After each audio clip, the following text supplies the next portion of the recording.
After effects animation part 1. First text option click ചെയ്യുക. എന്നിട്ട് ഇഷ്ടമുള്ള ടെക്സ്റ്റ് ടൈപ്പ് ചെയ്യുക. നേരെ റൈറ്റ് സൈഡിലോട്ട് പോയിട്ട് അലൈൻ ക്ലിക്ക് ചെയ്തിട്ട് സെന്റർ അലൈൻ ചെയ്യുക. അത് കഴിഞ്ഞ് ടെക്സ്റ്റിൽ ക്ലിക്ക് ചെയ്തിട്ട് ടെക്സ്റ്റ് എഴുതിയേക്കുന്ന ലെയർ റൈറ്റ് ക്ലിക്ക് ചെയ്യുക.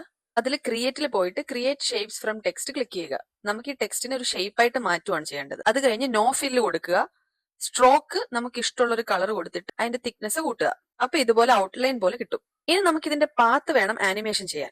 അതിനായിട്ട് ലെയറിൽ പോയിട്ട് ആഡ് എന്ന് പറഞ്ഞ ഓപ്ഷനിൽ നിന്നിട്ട് ട്രിം പാത്ത്സ് ക്ലിക്ക് ചെയ്യുക. ഇനി നമുക്ക് ആനിമേഷന് വേണ്ടിയിട്ട് കീ ഫ്രെയിംസ് കൊടുക്കാം. എൻഡ്, ഓഫ്സെറ്റ്, അത് രണ്ടിന്റെയും ലെഫ്റ്റ് സൈഡിലുള്ള ഐക്കണിൽ ക്ലിക്ക് ചെയ്യുക. അപ്പൊ കീ ഫ്രെയിം സെറ്റ് ആവും. അത് കഴിഞ്ഞിട്ട് കീ ഫ്രെയിം എല്ലാം കൂടെ സെലക്ട് ചെയ്തിട്ട് റൈറ്റ് ക്ലിക്ക് ചെയ്തിട്ട് കീ ഫ്രെയിം അസിസ്റ്റന്റ് ക്ലിക്ക് ചെയ്തിട്ട് ECS കൊടുക്കുക. അത് സ്മൂത്ത് ട്രാൻസിഷന് വേണ്ടിയിട്ടാണ് ഇങ്ങനെ കൊടുക്കുന്നത്.